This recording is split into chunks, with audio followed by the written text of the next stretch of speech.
నమస్తే, welcome to Leo. మనతో ఉన్నారు పొలిటికల్ అనలిస్ట్ శ్రీలీల గారు. నమస్తే అండి. నమస్తే అండి. సతీ సమేతంగా వైఎస్ జగన్మోహన్ రెడ్డి గారు భారతిరెడ్డి గారిని అంత తొందరగా ఎక్కడ చూడం.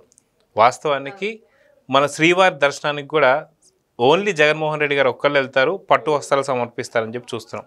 అటువంటిది చాలా అరుదైనటువంటి ఒక సన్నివేశం ఏదైతే ఉందో, ఇటీవల ఏదైతే గవర్నర్ నజీర్ గారిని కలిశారు సతీ సమేతంగా, కలిసి 17A గురించి మాట్లాడారని చెప్పి మాట్లాడుతున్నారు. సో ఇప్పుడు మళ్ళీ అదే సీన్ రిపీట్ కాబోతుందా?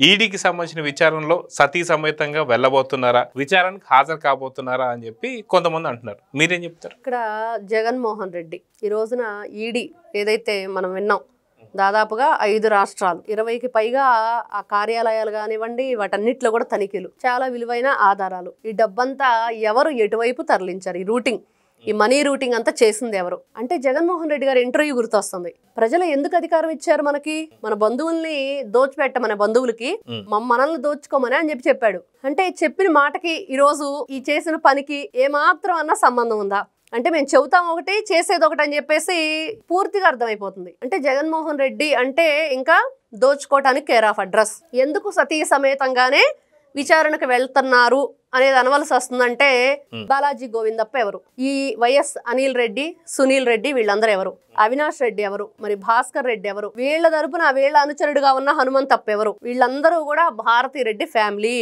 ఈ భారతిరెడ్డి ఫ్యామిలీతో మరి ఏంటి లిక్కర్ కుంభకోణానికి సంబంధం, దాంట్లో వచ్చిన వేల కోట్ల రూపాయలు వీళ్ళు ఎటువైపు తరలించారు, ఇట్లాంటివన్నీ కూడా సూట్ కేస్ కంపెనీలు చూసాం, షెల్ కంపెనీలు చూసాం, ఇంకా ఏమేమి చూడాలి, ఎన్ని రకాల కంపెనీలు, ఇలాంటివన్నీ కూడా ఈ డొల్ల కంపెనీలు సృష్టించి ఈ డబ్బునంతా దానిలో మరో కుబేరా మూవీ లాగా ఇంకా ఇష్టానుసారంగా దోచేశారు. అంటే ఇక్కడ జగన్మోహన్ రెడ్డితో పాటు అంటే సతీ సమేతంగా అంటే పెళ్ళప్పుడు ప్రమాణకం చేపిస్తారు కదండి, అందులో కూడా సమాన భాగం ఉండాలని.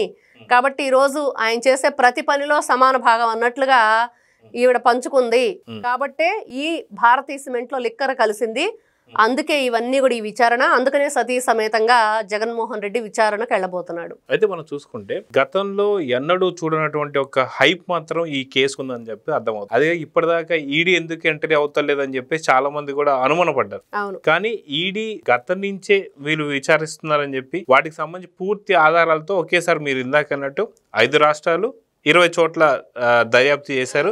అదేవిధంగా అనిల్ రెడ్డి అని చెప్పి చెన్నైలో ఉన్నటువంటి ఒక కంపెనీలో సోదాలు చేసి విలువైన డాక్యుమెంట్లు తీసుకున్నారని చెప్పి ఆ కంపెనీలో వన్ ఆఫ్ ది డైరెక్టర్గా భారతిరెడ్డి గారు ఉన్నారని చెప్పి. సో ఖచ్చితంగా ఎటు చూసినా సరే భారతిరెడ్డి గారి పేరు ఇప్పుడు సంచలనంగా వినిపిస్తుంది. సిట్కి సంబంధించి చూస్తేనేమో సిట్ విచారణలో జగన్మోహన్ రెడ్డి గారి పేరు చాలాసార్లు వచ్చింది. ఇక్కడ ఈడీకి వచ్చేసరికి మనకి భారతిరెడ్డి గారి పేరు వినిపిస్తుంది. సో ఇద్దరిని కలిపి ఈడీ విచారించబోతుందని చెప్పి అంటున్నారు. ఏమంటారు మీరు? ఖచ్చితంగా ఇప్పుడు మనం కొత్తగా ఈడీ ఎంటర్ అయింది, ఈ సునీల్ రెడ్డి, అనిల్ రెడ్డి పేర్లు వస్తున్నాయని వింటున్నాం. దాదాపుగా కొన్ని నెలల క్రితమే ఎప్పుడైతే ఈ మద్యం కుంభకోణం అనే తెర మీదకి వస్తుందో అప్పుడే చాలా ఛానల్స్ లో మనం వింటూ వచ్చాం. జగన్మోహన్ రెడ్డి కజిన్ బ్రదర్, అతను హైదరాబాద్ లో ఇల్లుంది, ఇక్కడి నుంచి డబ్బులు ఈ కంటైనర్ల కొద్దీ జూబ్లీ హిల్సా లేకపోతే బంజారా హిల్సా, ఇక్కడ చాలా చోట్ల అక్కడికి వెళుతుంది. అక్కడ పెద్ద మిషన్ ఉంటుంది, డైరెక్ట్ గా ఆ మిషన్ లెక్క పెడుతూ ఉంటే ఇవన్నీ కూడా రూమ్ లోకి వెళతాయి కట్లో అనేది ఎన్నో సందర్భాల్లో విన్నాం. ఏంటిది సినిమా స్టోరీనా అని కాదు, అది నిజమేనని చెప్పి ఇప్పుడు అర్థమవుతుంది. అంటే ఈ రోజున ఏదో న్యూస్ కోసమో వ్యూస్ కోసమో కాదు కదా, నిజం. ఏదో నిప్పు లేకుండా పొగరాదు, వీళ్ళు తప్పు చేశారు కాబట్టి ఇవన్నీ మనకు అర్థమవుతుంది. మరి ఆ నిప్పు లాంటి నిజం ఏంటంటే ఈ రోజున ఈడీ ఎంటర్ అవటం, వీళ్ళ చీకటి బండారం అంతా బయట పెట్టడం, వీళ్ళ భాగవతం అంతా బట్టబయలు చేయటం, ఎవరెవరు దీంట్లో ఇన్వాల్వ్ అయి ఉన్నారు, నిజంగానే వీళ్ళు సతీ సమేతంగా వెళ్ళబోతున్నారా విచారణకంటే ఖచ్చితంగా వెళ్ళి తీరాలి. గతంలో 16 నెలలు జైలు శిక్ష అనుభవించి 12 ఏళ్ల నుంచి బెయిల్ మీద తిరుగుతున్న ఈ వ్యక్తి జనాలను మోసం చేసేసి ఆంధ్రప్రదేశ్ రాష్ట్ర ప్రజలకి ముఖ్యంగా దొంగ హామీలు ఇచ్చి ఇదిగో అది చేస్తాను ఇది చేస్తానని చెప్పేసి ఏదేదో అంత జంతర్ మంతర్ చేసేసాడు జగన్మోహన్ రెడ్డి. అదొక మాయా నాటకాన్ని ఆడిచ్చాడు జగన్మోహన్ రెడ్డి. ఏం చేశాడంటే ఇదిగో చివరికి రాష్ట్రాన్ని సర్వనాశనం చేసి అప్పుల ఊబిలో నెట్టేసి అవినీతి చేసి ఈ రోజు నీతులు చెప్తున్నారు మళ్ళీ. అంటే ఇక్కడ ఒకటేనండి, వీళ్ళు ఈ రాక్షస గణాన్ని అయితే ఆపగలిగారు ప్రజలు, కానీ ఈ గళాన్ని ఆపలేకపోతున్నారు. ఆపాలంటే ఏం చెయ్యాలి అంటే ఇదిగో ఇలాంటి ఈడీలు సిట్లు ఈ విచారణలో ఖచ్చితంగా వీళ్ళకి ఒక చరమగీతం పాడాల్సిందే అనేది మాత్రం అర్థమవుతుంది. సో ఓవరాల్ గా చూసుకుంటే జగన్మోహన్ రెడ్డి గారు అదే విధంగా చూసుకుంటే తన సతీమైనటువంటి భారతిరెడ్డి గారు వాస్తవానికి తిరుమలకి ఇద్దరు కూడా కలిసి వెళ్ళలేదని చెప్పి ఎన్నో రకాల ఆరోపణలు ఉన్నాయి. ఎప్పుడు కూడా పట్టు వస్త్రాలు ఇద్దరు కలిసి సమర్పించింది లేదు. అటువంటిది తిరుమల తిరుపతి సెట్టింగే ఇంటి దగ్గర వేయించుకున్న సంగతి మనందరికి తెలిసిందే. కానీ అసలుకి ఎన్నాళ్ళ తర్వాత అబ్దుల్ నజీర్ గారి దగ్గరికి ఇద్దరు సతీ సమేతంగా వెళ్ళడం, ఇప్పుడు మళ్ళీ సతీ సమేతంగా ఈడీ దగ్గర రావడం, సో వీళ్ళిద్దరు కలిస్తే ఎందుకు ఇంత సంచలనం కింద మారుతుందంటే ఏం చెప్తారు? ఎక్కడికి వెళ్ళరు కదా, కలిసి వెళ్ళారంటే ఏంటి? మనం అర్జున్ సినిమాలో మహేష్ బాబు చెల్లెల్ని ప్రకాష్ రాజు, ఓల్డ్ హీరోయిన్ సరిత, వాళ్ళిద్దరు వైఫ్ అండ్ హస్బెండ్, వాళ్ళ ఇంటి కోడలు మహేష్ బాబు చెల్లెలు. మరి వాళ్ళిద్దరూ కూడా ఎంత క్రిమినల్ మైండెడ్ చూడండి. వైఫ్ అండ్ హస్బెండ్ ఎవరో ఒకరు ఉంటారు, కానీ ఇద్దరు క్రిమినల్ మైండెడ్. ఏ విధంగా ఆ అమ్మాయిని చంపడానికి ప్రయత్నం చేశారో చూస్తే ఆ క్రుయాలిటీ ఎలా ఉంది, ఎంత క్రియలుగా ఆలోచించారు అనేది ఆ సీన్ చూసినప్పుడల్లా వీళ్ళిద్దరు గుర్తొస్తున్నారు. భారతిరెడ్డి, జగన్మోహన్ రెడ్డి. అంటే ఆంధ్ర రాష్ట్ర ప్రజల మీద వాళ్ళ విషాన్ని ఏ విధంగా చిమ్మారు.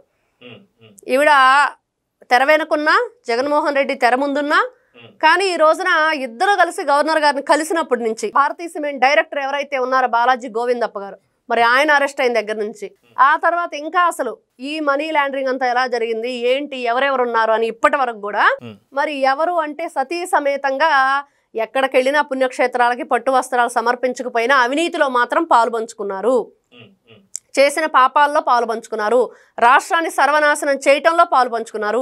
ఇద్దరు కలిసి కేసులు వేశారు కదా ఇంటి ఆడబడుచు మీద, అమ్మ మీద. మరి ఇంకా అంతకంటే ఇంకేం కావాలి? అన్ని చేసిన వాళ్ళు ఇంకా రాష్ట్రానికి ఏం చేస్తారు? ఇట్లాంటి వ్యక్తుల్ని ఏ విధంగా మనం అంచనా వేయగలుగుతాం? ఎంతవరకు వీళ్ళు ఆలోచిస్తున్నారు, వీళ్ళు మంచి వ్యక్తులని మనం ఎలా చెప్పగలుగుతాం? మొన్నటి వరకు అసలు భారతిరెడ్డి గారు అంటే ఏం, అసలు ఆ జగన్మోహన్ రెడ్డి గారిని తిట్టినా ఊరుకుంటారు, కానీ వైఎస్ఆర్సీపీ వాళ్ళు భారతిరెడ్డిని తిడితే ఒప్పుకోరు అనేది ఒకటి నడిచింది. చూసాం ఆవిడ మీద ఏదైనా మాట్లాడితే వాళ్ళు ఏ విధంగా విరుచుకుపడ్డారు. ఎందుకంటే సాక్షి ఛానల్లో ఎవరైతే ఆ కేఎస్ఆర్ ఉన్నారో ఆయన స్వయంగా ఆయనే మాట్లాడుతూ జగన్మోహన్ రెడ్డి అని చెప్పి మాట్లాడుతూ ఆయన చెప్తాం, కానీ మా మేడం గారు అని చెప్పి సంబోధిస్తూ మాట్లాడాడు. ఆ వేరియేషన్ అనేది వాళ్ళ ఉపయోగించే ఆ వర్డ్స్ నుంచి మనకు అర్థమైపోద్ది. కాబట్టి వీళ్ళు ఎన్ని చేసినా, టక్కుటమార విద్యలు ఎన్ని ప్రదర్శించినా సతీ సమేతంగా అతను వెళ్ళవలసింది. చివరికి ఎన్ని ఎంక్వైరీలు జరిగినా జైలుకు మాత్రం శ్రీకృష్ణ జన్మస్థానానికి వెళ్ళవలసిందే. సో చూద్దామండి, ఖచ్చితంగా ఏదైతే సతీ సమేతంగా వస్తున్నారంటేనే ఒక పెద్ద సంచలనం. ఈసారి ఈడీ ముందుకు రాబోతున్న సంగతి తెలిసింది. సో చూద్దాం జరగబోతుందో. నమస్తే. నమస్తే. Please subscribe to Leo news for more videos.